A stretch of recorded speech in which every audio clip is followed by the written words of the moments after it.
Hi there, welcome to Kneppy Invest, and welcome to the first trading day of 2025. Got to make sure I say the right year because no doubt over the next few months I will say this year is 2024. That will happen. It always happens. It's been happening since I was probably 5 years old. Well, maybe not. Maybe 15 years old. Anyway, a pretty good start to the new year. And even though it's been a pretty good start to the new year, we still have about an hour's left of trading, exactly 1 hour and 5 minutes left of trading. And at one point today, the market was down. I'm having a look at how the indices have performed today. And at one point, maybe a third way through the day, XGO, all small caps, and all tech were all down. In fact, all tech was down for the first half of the day and has rallied since then. Resources has been up during the day. So something did cause the market to rally today. Could be nothing, could be just noise, could be futures. I don't think any significant economic news was released, but I'll have a look at Trading Economics site just after I go through the agenda for today's video. So the agenda, we'll go through the ASX today.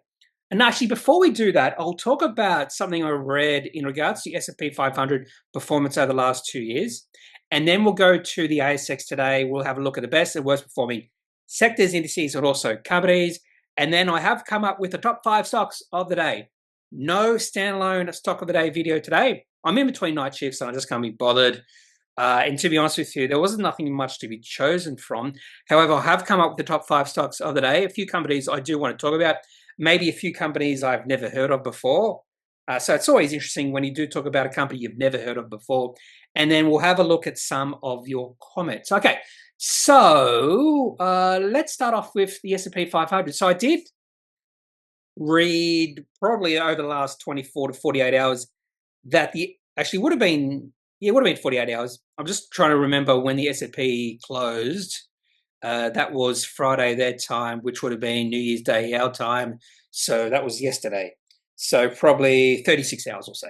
Anyway, so I did read this article about, within the last 36 hours that the S&P 500 had its best 2-year period, or it could have been this first time since 1998 that the S&P rose 20% in consecutive years, something like that.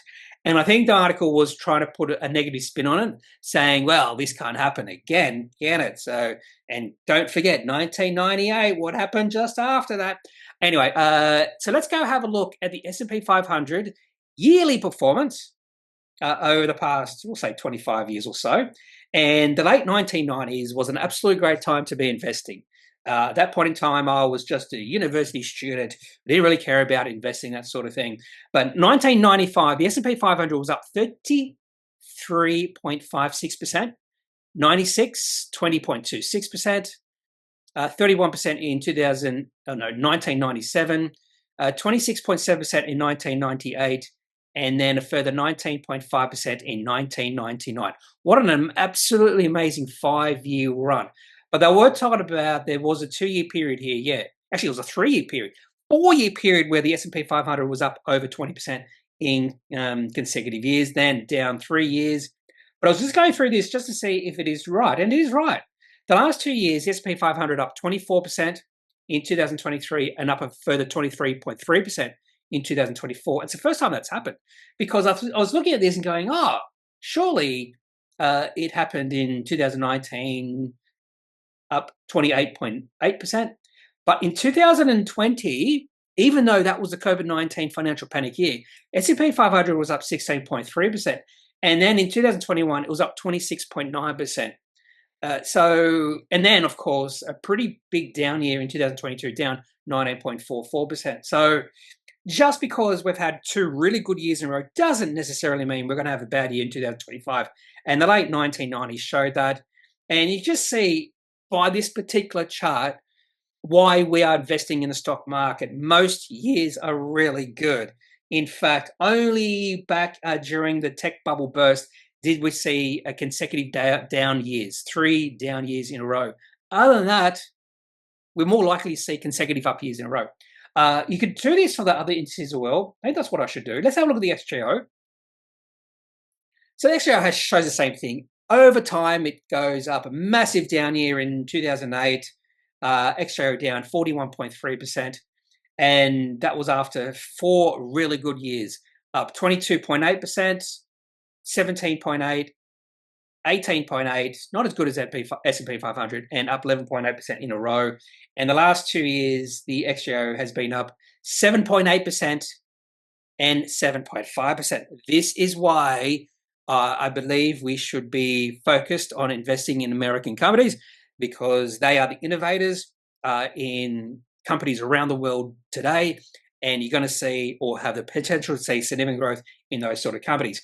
The XJO is dominated by banks and mining companies, and you won't see much growth from those. So that is one of the reasons why I have pivoted and have invested more of my money for the longer term in those American companies. Anyway, so that was an interesting article I did read within the last 36 hours, and I think that was trying to hint at that 2025 is going to be a really bad year.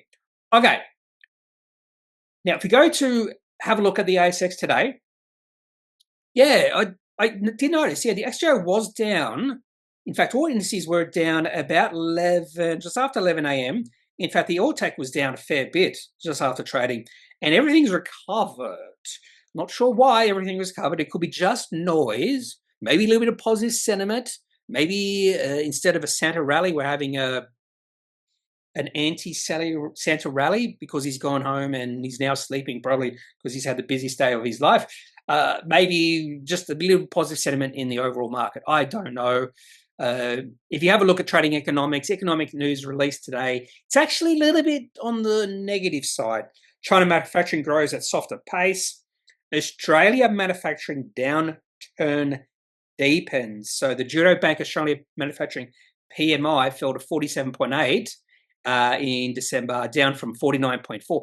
However, it does say this marked the 11th consecutive month of deteriorating manufacturing conditions, with the decline accelerating beyond the initial estimate of 48.2. Okay, what they mean by deteriorating manufacturing conditions, even though in this particular chart it doesn't look like it's been going down every single year. That's not their definition of deteriorating. Their definition of deteriorating is below 50. So if we see the PMI below 50, that means it's going backwards. If we see above 50, it's expanding. The manufacturing is expanding. So yeah, they're right. It's been below 50 for the last, at least last year. So that's a not good sign. They do go into reasons why it did drop, which I won't get into this video. So I do like the Trading Economics website. It does give you a bit of an insight into what is happening throughout, not only Australia, but also throughout the world. Okay, so let's go back to the ASX today. Have a look at the best performing sectors. Pretty good day. Energy. It's been on a tear recently. I don't think that's been oil prices. I don't think oil's been on a tear, has it? Oh, it has been on a bit of a tear. In fact, oil chart is possibly showing signs of a bit of a turnaround. In fact, this would not be good for inflation, that sort of thing. If oil does go on a bit of a tear, that would not be good at all, because that means prices would increase, because oil is pretty significant when it comes to economies around the world. So maybe oil rising is not a good thing, but unless you're invested in oil companies, then it might be a good thing. Anyway, so another pretty good day for energy. In fact, if you have a look at the last month, energy by far the best performing sector. Last week, it's night and day which sector has been the best. It's been energy first, everything else being negative apart from materials. And today, the tear continues. Real estate up, so Goodman Group, I would assume. Materials up, so mining had a pretty good day. And the only two sectors down, and they're only down slightly, discretionary and staples. So we're talking about retail. And now, I suppose healthcare up slightly. So we'll call those three sectors flat for the day. If you have a look at the indices, where's gold? Gold's had a good day. Resources, today's been all about mining. ASX 20 up 0.42%, and based off financials up 0.38%. I probably would expect a okay bounce from the banks. Maybe not a bounce is the best word. Don't know, is it? You can definitely see it here in this chart here. The XJO actually was negative for about from 11:16 to about 11:34. For about 15 or 20 minutes, the share was negative, which is interesting because at this point in time, I was sleeping. I completely missed it. And it's gone up pretty nicely since then. Anyway, so 16 companies up, 4 down. Which 4 companies are down? West Farmers, CSL, Woolworths, ANZ, which is the weakest of the banks. Now, not only the weakest in terms of quality, I think that's probably an opinion shared by many experts out there, but also the chart is definitely the weakest of the banks. I think NAB will be the second weakest, and then Westpac and CBA go close behind, but they're still looking pretty good. And the best performing company in the ASX 20, we have Fortescue. So Iron Ore must have done pretty well. WiseTech, Woodside Energy, not a surprise there, QBE, and Goodman Group, all up over 1%. Okay, let's get to the top gainers and top losers. Start off with the top gainers. I expect one company to be near the top of the list. Yep, that company is my stock of the day, by the way. And that company is a company I've never heard of before. Lycaon Resources, up 66.67%. The turnover not that big, and the market cap of the company is fairly small, even after this increase in share price. But I'll talk about why that is my company of the day when we get to that portion of the video. So I'm not surprised to see the share price up. Green Critical Minerals, a bit of a market darling right now. And I have included that company in my top 5 stocks of the day at number 3. So I'll talk about that and why that company is up. Trig Minerals, TMG. The turnover is pretty high for that company. So I'll just have a quick look at Trig Minerals. Now, you'll probably notice that most of the companies, nothing much there. You'll notice most of the companies in the top gainers today are energy or, mining based. Not all of them, but many of these companies are mining. We have a lot of companies with minerals in their name, or resources, or metals, or gold, or zinc, or Discovery Alaska, gold, Infinity Resources, that's uranium. Anyway, and a few tech companies in here as well, small tech companies, we'll say. Other than that, really nothing much to talk about. So let's have a look at the top gainers by market, and hopefully, Mesoblast, another pretty good day for Mesoblast. I'm gonna have to look at the chart for this one.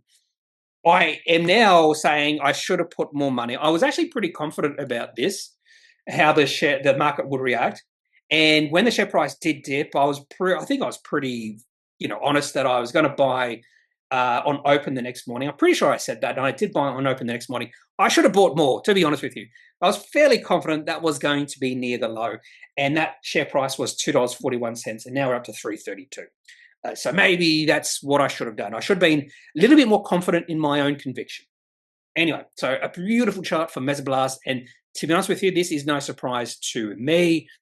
And Liontown Resources, Brainchip. Let's have a look at the chart for Brainchip. So I do want to talk. I won't say yet because it might be in the worst performing companies, the top losers. This chart does look pretty good. Something's happening with Brainchip. Again, it could be just day trading, what we saw back in February of last year now.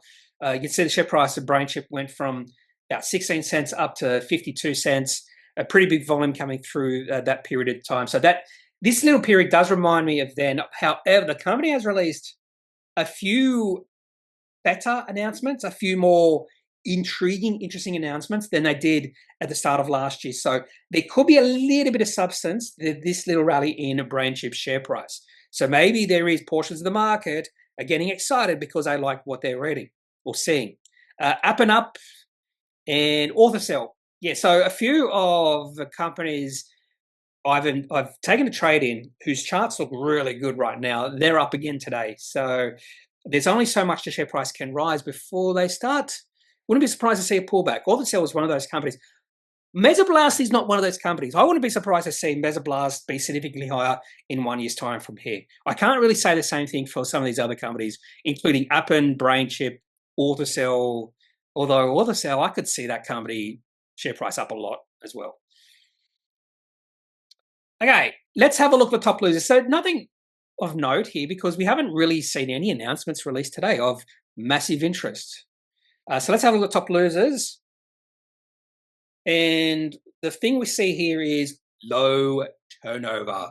5E Advanced Materials had a really good end of last year, a little bit of profit taking, so that's no surprise. Can't remember what they released, but I did talk about that company, I'm pretty sure. And if we go down the list, Weebit Nano, down 11.67%. Coming in my top 5 stocks at number 2. Interesting reaction from the market. I did get that wrong. I expect the share price to have been up or to have risen 11.67% today, not fallen 11.67%. Maybe it's buy the rumor, sell the fact. They did release what I thought was a okay announcement, but we'll have a look at that when I talk about Weebit Nano later in the video. Okay, other top losers. Opthia, nothing much here. SPC Global just keeps on going up and down like a whipsaw yo-yo. Let's have a look at the chart. There's nothing much here, SPG, because it's was it a merger with the original orange juice? And that happened maybe 2 weeks ago. And yeah, it's just been going up and down. A lot of volatility in this. Share price of $1 is a significant level. Share price actually rebounded really well. What day was that? When the share price fell below $1, the 20th of December, share price fell below $1 and then rallied really nicely. Fell below $1 then 2 days later and then rallied the next day. And right now it's at $1. So $1 is an important level for SPC Global. Anything else here? Doug Technology. Well, this is a trade. I did have and then I sold. Follow your procedures or your processes. So Doug was one. Beautiful. There's me buying 83 cents. A beautiful uptrend. I did take profits, which I probably shouldn't have done along the way, somewhere up here. And then we had the share price reach a high of $3.20 in August, not that long ago. We're talking about 4 months ago. And then for some reason, share price just started to go down. We saw a moving average crossover in late September. Share price fell below my support level. Wouldn't say my support level, but our support level in the middle of October. So we're getting a few sell signals at that point, and I completely sold out. I forget exactly when, but yeah, I completely took profits with Doug Technology, and the share price has continued to fall since then. And eventually, this will become a company or a chart I'll be taking a closer look at, because I don't think the share price will continue to fall like it is right now. It will fight some support at some point. And we did see a bit of a bounce, sort of an oversold bounce back in late November, early December, but that was sort of a dead cat bounce. Anyway, and nothing else here. Archer Materials, share price up the other day, down today, and that's it. Okay, let's have a look at the top 5 stocks of the day. Actually, before we do that, I just want to mention one company. A company called ChemX Materials. They've gone into voluntary administration, appointment of voluntary administrators. I don't know anything about what this company does. I actually did go through this fairly quickly, but I completely forgotten what they do. Oh, they've been granted a patent for its high pure HPA process in Japan. So obviously this company is not profitable, that sort of thing. But the interesting thing about ChemX is if you just looked at the chart, there would be no reason that you would be a holder of this company. The only reason you'd be a holder of this company is if you believed in the management, believed in their future, that sort of thing. And the chart would be telling you you're crazy. Share price of this company has just been dropping and dropping and dropping, been a well-defined downtrend since, well, at least the end of 2022, maybe even longer. In fact, I'd say the share price of this company has been a downtrend since they listed on the ASX in early 2022. Share price got as high as 38 cents just after they listed, and it's just been dropping. Well-defined downtrend, share price now 2.6 cents, and they're in voluntary administration. So this is another reason why just actually looking at charts can be very helpful. It can keep you out of these really bad situations of buying companies that eventually go into voluntary administration, and maybe even worse. Okay, so ChemX, company I've never heard of before, but there you go. Okay, so let's get to the top 5 stocks of the day. First one is Katana Capital. Okay, here is proof that today is or has been very quiet. Today, quiet as can be. So Katana Capital is a fund manager, I suppose. Maybe a listed investment company or something like that. They're doing a buyback. I wouldn't have included this company in the top 5 stocks of the day if I had a look at the company or the type of companies this company invests or this fund manager invests in, and I just went, it's just like an index fund. Why would you put your money in this when you could just put your money into an ETF? I had a look at the first thing I did is have a look at the NTA, and they're doing a share buyback, so that would assume that the management think the share is actually pretty good value. And then I had a look at the NTA, and to be honest with you, share price is not that much below the NTA. Yeah, so the NTA after tax and before tax are roughly between about $1.34 and $1.38. And the share price is not that much below it, but it's a 10% premium. So I suppose that might be enough for the company to say, or the management to say, let's do a share buyback. They also, the one thing I really liked about this announcement is they listed their top 10 holdings. And this is when I went, oh, I actually don't mind the companies this fund manager or LIC puts their money into. So top 10 funds or companies, not funds, companies, Wesfarmers, Technology One, ResMed, Mineral Resources, CSL, Macquarie Group, Jumbo Interactive, Aristocrat, Block, Regis Resources. So I have personally invested, I have money tied up in, maybe not, tied up is not the right word here, but I have long-term investments in Technology One, ResMed, Mineral Resources, CSL, Aristocrat. So 5 of these top 10. And I would probably like to eventually own Wesfarmers and maybe even Macquarie Group. Jumbo Interactive, I'm a bit, nah.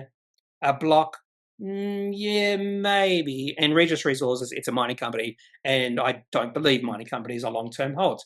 Anyway, so that was sort of a Katana Asset Management, a listed investment fund. So I'm not sure if that's a little bit different than a listed investment company. Anyway, so I had a actually closer look at this company. I had a look at, what did I have a look at? The AGM presentation. Nice little presentation, and they also provided the top 10 holdings in this, so we could just see if they've changed anything. This company does outperform the market, and this is going back to 2006.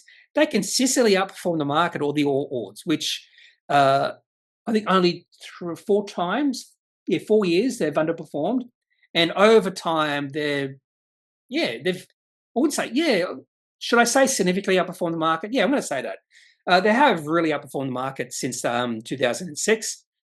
They pay dividends, go through the management, their philosophy. They talk about value investing, fundamental analysis, growth investing, technical analysis, market experience and observation. So just going through these 5 key investment disciplines, value investing, that used to be my core philosophy when it came to investing. Value. I'm looking for value. It makes sense. Look for value. Fundamental analysis. So part of value investing is fundamental analysis. Growth investing is interesting because people sort of think value and growth investing are completely different, but you can find really good value in growth companies at times. You just need to know that a P ratio of maybe 20 could be actually really good value. Alphabet right now, I think, is really good value, has a P ratio of 22. It's a growth company. And technical analysis, that was really interesting. It actually included that. And I like that. I like when fund managers or people like this, experts, are broad enough, are rounded enough to look at all facets when it comes to investing. Anyway, fund parameters, they talk about how so long only, which is another thing I don't mind. I don't mind just long only funds. And they talk about 55 to 65 individual stock positions. So I've been told by a few people, you should only invest in 20 to 25 stocks because that is what we are told by the experts. And most funds don't do that at all. They have a lot of positions. So here is one. Katana have 55 to 65 individual stock positions. The reason experts say you should only invest in 2025 is because they assume you're only investing in the biggest companies. And in that, if you go down that route, only invest in 2025 companies, because if you only invest in the ASX 50, there's not much to choose from. But when you do invest in a lot of small companies, size does not matter when it comes to portfolio. Cash position mandate range is 0 to 80%, historically 15 to 35, but strategic shift to average less than 5% during financial year 24 and moving forward. Interesting. No gearing or shorting applied in the portfolio. And here it is, significant value added with stock positions outside the ASX 100. And I do like that. I do like funds who look for positions, look for companies outside the biggest companies. That's where you are going to, or reasons why you will outperform the market. Anyway, so I'm really talking nice things about Katana right now. Anyway, what else? Here we go. The top 10 investments at this point in time. Mineral Resources was their number one. Wesfarmers number two. Looks like they may have got out of Acadium Lithium. Was there a takeover bid for that company? Maybe. And they had also a pretty big holding in West African Resources. So it looks like they sold out that position. And Whitehaven Coal, maybe not sold out, but they've decreased their holding in Whitehaven Coal as well. And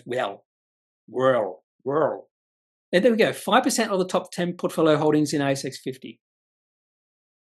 And here's they're being in the market. No, market positioning, banks versus resources. I'd like some context. And banks trading at highest level on record. Yes, we all know this. This is not a surprise, or should not be a surprise. And that just means there's a bigger chance of downside when it comes to investing in banks. And this is an interesting one. This is the last thing I'm talking about when it comes to Katana Capital. They talk about one of the reasons why maybe the stock market is going up is because of PE ratio expansion, not earnings growth. And PE expansion can only occur so much. It's not infinite. We need to see earnings growth. Now, that's if this particular chart is right. I suppose they got the PE ratio has been increasing. Yeah, it has been increasing. I'd say this is because of the banks. I would say this is because of the banks. Yeah, so anyway, we need to see earnings growth. And the worst thing is the bank's share price have been going up, margin expansion, multiple expansion. I keep saying margin expansion, multiple expansion. The P ratio of banks keep going up, but the earnings are not. The earnings are flat, maybe even going down. That's not a good, what do you call it? Good thing for success, scenario for success. You want to see earnings grow. Anyway, so that's Katana. Probably spent way more time on this company or this fund than I wish to, but interesting. Sometimes it's really interesting what you find on the ASX. I'm not sure I've ever heard of this before. Fairly small, by the way. It has a market cap of about 40 million. Okay, let's get into company coming in number 4. We have QPM Energy. Used to be Queensland Pacific Metals or something. They released a Moranbah power station transaction. So there was a comment about this QPM. Or maybe I have to search QPM. Here we are from Roger. Be cautious with QPM NEP. It's a story stock with a business model that's a house of cards. And 3 years ago, Martin says QPM as one company to watch. And also Wise 340 also said that. But I think the company has changed since then. Anyway, so just keep that in the back of your mind that there is one viewer who thinks this is more of a story stock. Now, in saying that, I did have a look at their most recent Appendix 4C. And I wouldn't necessarily say this is an absolute story because this company does have revenue. Other than that, I don't know. I know nothing about this company, by the way.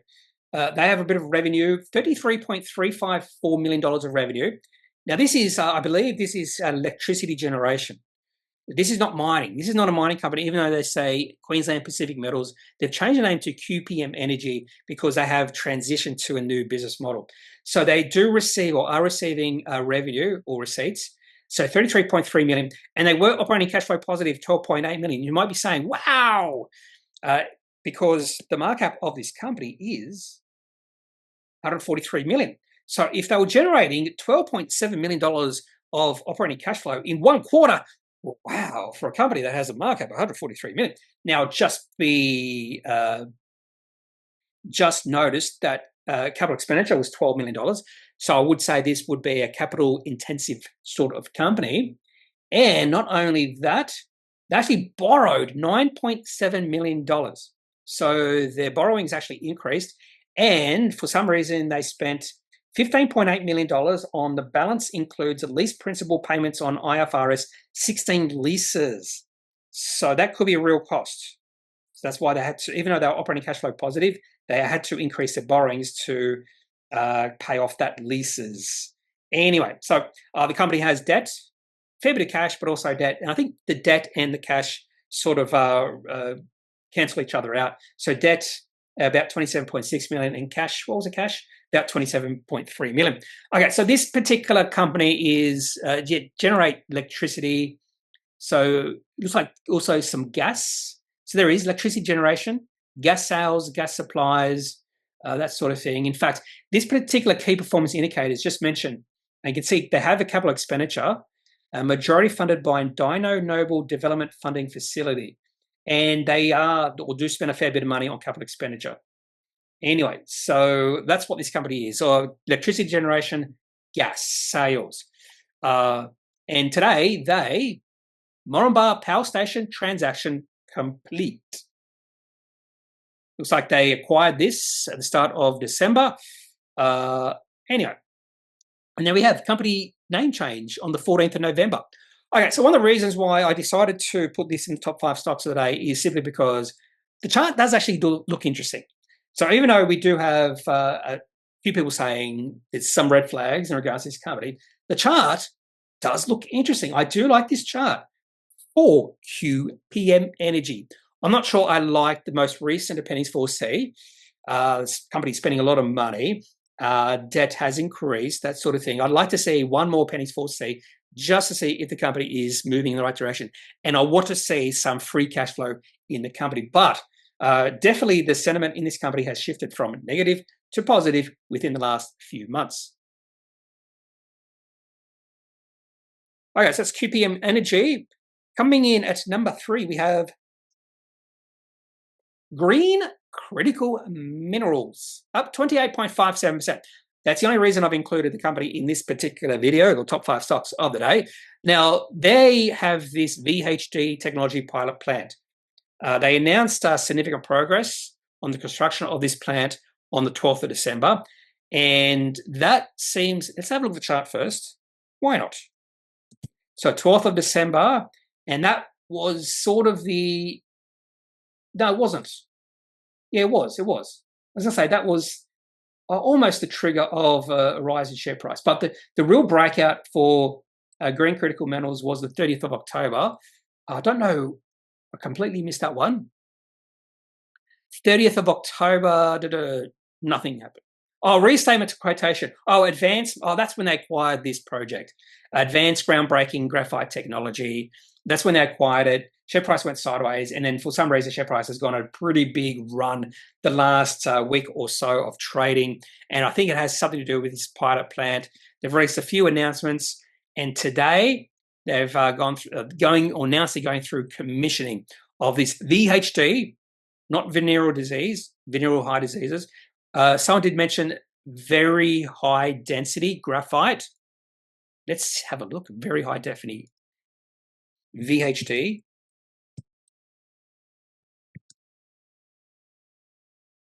No, I'm pretty sure someone did mention. Oh, that's right. Yeah. VHD. Hi, Kneppy. VHD graphite stands for very high density graphite. Don Kesby. Thank you for that, Don Kesby. Anyway, so commissioning of that particular project plant, and the chart just looks really interesting. Really, share price has really taken off. Now, I should also mention the share price before 3 days ago, trading days ago, not calendar days, was below 1 cent. So I would be completely ignoring this company. But now the share price is at 1.8 cents. It's really gone bananas. And look at the volume, massive volume coming in the last 5 trading days. I like to see that volume. I would probably still say this is still a story stock, but it's becoming less a story, I suppose. But other than that, I have no ideas what this VHD technology pilot plan is, when they might be receiving revenue, receipts, becoming operating cash flow, free cash flow positive and profitable. That could be 5 years down the road. I don't know. I don't know anything about Green Critical Minerals, but the chart looks pretty good. Weebit Nano coming in number 2. I thought this might be number 1, the top stock of the day. I thought the share price might be up a fair bit today because they announced they have licensed its ReRAM technology to onsemi.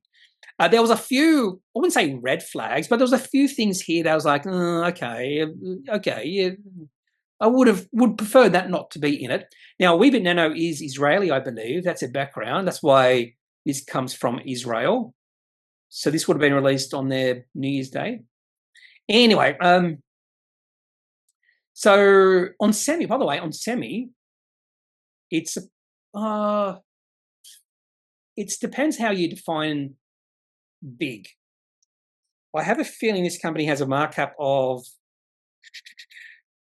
so where's the market cap? Founded in 1999, market cap. I have a feeling it's a market cap of like $30 billion. Oh, 26.85 billion. So this is not a small company. If this company was on the ASX, it would be, it'd be up there.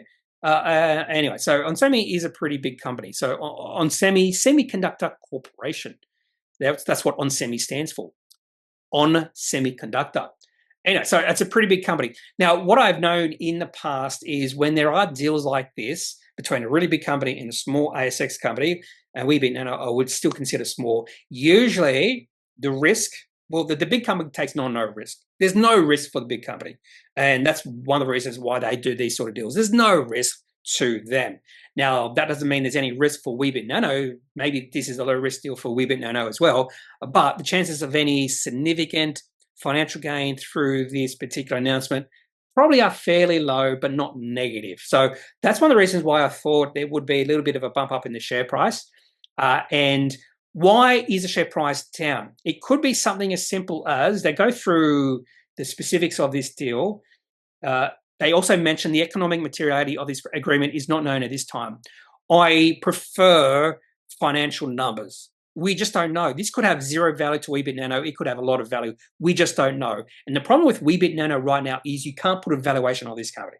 The valuations range from $1 all the way up to maybe $10 billion, $20 billion. You just don't know. You could talk to two different people and you get two grossly different numbers when it comes to the value of this company.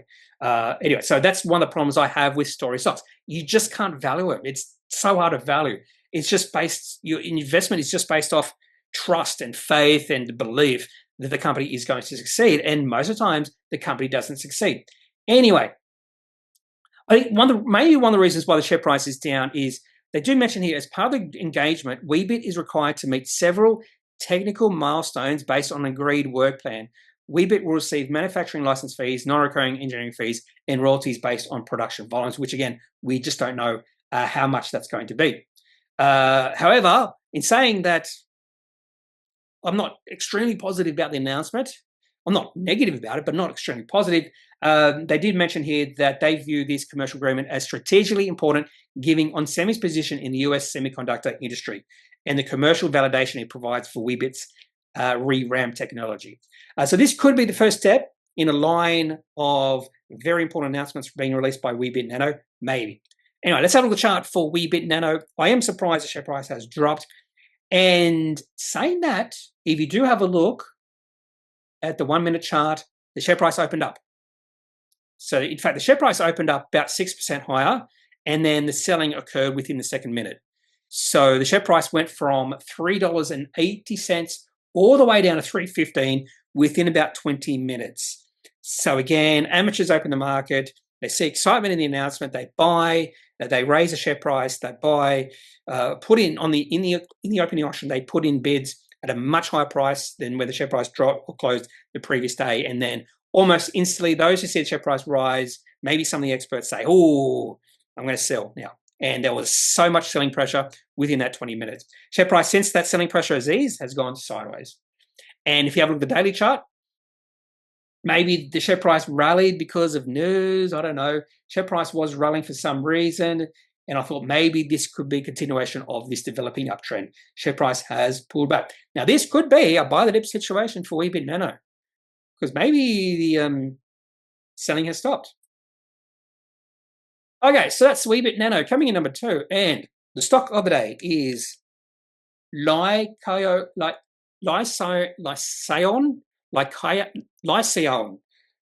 Okay, I'm terrible at pronouncing words I don't know anything about, never seen. Like it's a werewolf. We'll call this werewolf resources. I'm just seeing LYC, and I just think of werewolves. Lycaon or something like that. Anyway, so this company called, with the ticker code LYN, announced today, notice share price up 66.67% from 9 cents to 15 cents. Something important or something interesting has happened to this company today. I suppose the volume hasn't been massive. Let's have a look. I suppose it has been pretty big, although there was a day on the 10th of December, share price dropped 44.7%. So certainly this company has shifted from neutral to really negative back up to positive. I have no idea what they announced on the 10th of December. Let's have a look at that now. I just noticed that right now. Drilling completed at West Arunta. I remember this. Okay, there you go. It's interesting. I remember announcements, but I don't remember the company. So obviously that was negative. Share price down 44%. And then they went, well, we need to change our directors. And today they announced Tony Rivera appointed as director of Lycaon LYN.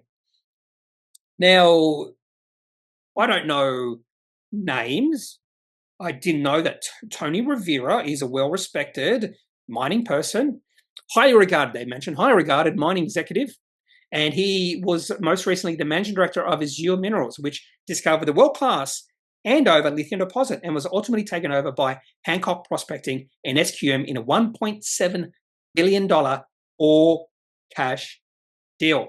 Not only that, in joining the board, he will invest $360,000 into the company via placement of 4 million shares at market. So he does have a little bit of trust and faith in this company. Now, just because he was really successful with Azure doesn't mean he's going to be successful with this new company. In fact, I have no idea what this company does. I was assuming it's a lithium company.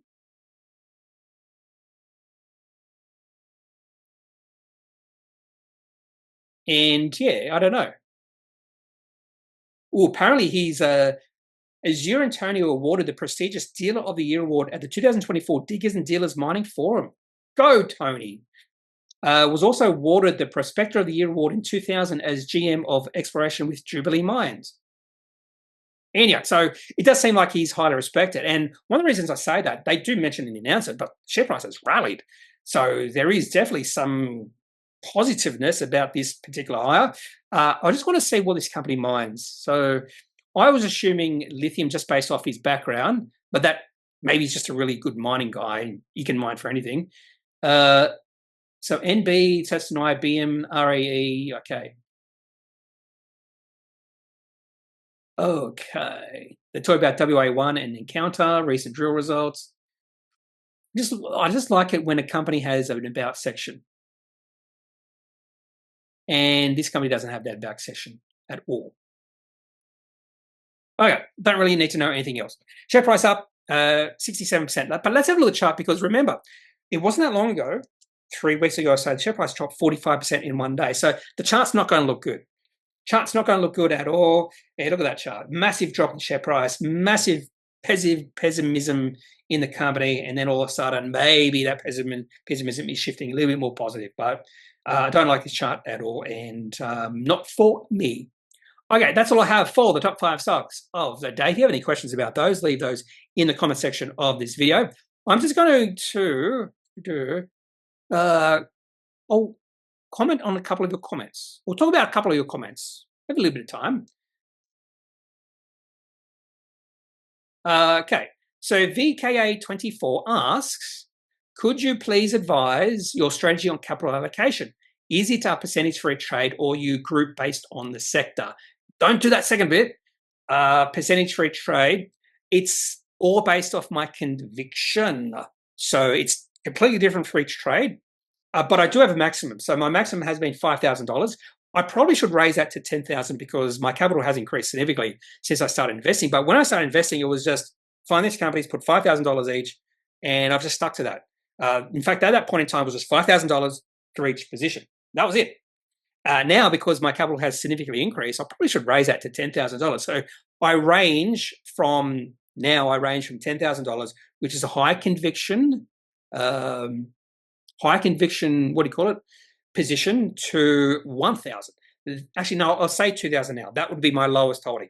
And that's sort of I do like the chart, but I'm not sure about the company. I'll put in a couple of $1,000, and if I get another signal to buy, I'll add to that particular trade. So more than likely, Those smaller positions will be trades. The larger positions tend to be high quality companies that I want to own for the longer term. And I just want to see the capital grow over time. So if I was not a shareholder of, say, what's a company I don't own right now that I really want to own? Not Pro Medicus, Alphabet. So I've talked about Alphabet. I think there's good value with Alphabet right now. If I wasn't a shareholder, I would put $10,000 in Alphabet right now. But my holding in Alphabet is over 10,000, maybe not. Maybe, no, it's close to $10,000 right now. Anyway. So, yeah, so it's just based off conviction. That's all it is, conviction. Happy Now says, actually, I do want to speak about this one. I did read this earlier. On certain things about this window, before I got to the halfway mark, I was literally thinking, gosh, every share he gets in is winning and literally doesn't make a single bad trade in his life. Love the honesty and everything, blah, blah, blah. Also love the reminder from the other day about hoping your consistency again is something to aspire to. Okay, so here's the thing about my portfolio. If you have a look at it, what I do is when I put in a position, I put it at the bottom of the list. So over time, if I maintain that position goes up and up the list. So if we go back to my technical portfolio, so at the top is Findy, and I've held that the longest. So as you go down, any holding here should be up. By definition, every single holding I have at the top of this list should be in the green and should be up by a fair bit. So for instance, Gentruck is up, it's up 900%. Findy's up probably, since I first bought, maybe 1,000%. Yeah, maybe 1,000%. EZZ is up a lot. XRF Scientific is up a lot. Venture is up, but more than likely I will sell that. Step One is up a fair bit. Stealth up a fair bit. Three Bagger. Shape Australia up. DGL is the only one, which I'm being a little bit more patient on. So the reason it looks good when you look at the first half of this list is because most of the positions should be in the green, because I want to emphasize the philosophy I have. Maintain holding on your winners, sell your losers. So I am not going to keep a holding on my losers except for DGL, but there's a reason behind that. It's more value than anything. So that's why you see really good gains at the top of this list, because buy or hold your winners, sell your losers. And that's what I do. And that's why when you go to the bottom of the list, there's quite a few companies here who are down. And if they continue to underperform, I will sell those positions. And if some of these positions go on a nice little runs, like Mesoblast, which is at the bottom of the list, more than likely over the next 2 years, that position, if the share price keeps going up, that will go higher and higher on the list. And then in 2 years, when we'll go through this process, Mesoblast will be up, hopefully, 1,000%, hopefully. And that will be near the top of the list, maybe. Anyway, so that's why it looks pretty good when you start going through my portfolio, because it's just listed by, not alphabetical order, it's listed by, what's the word?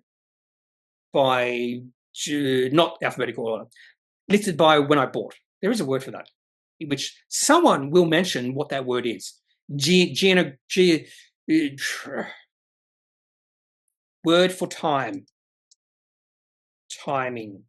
No, that's not the word I want. Anyway, that's no point. The worst thing is I'll think about that word. I'll know exactly what that word is as soon as I stop recording.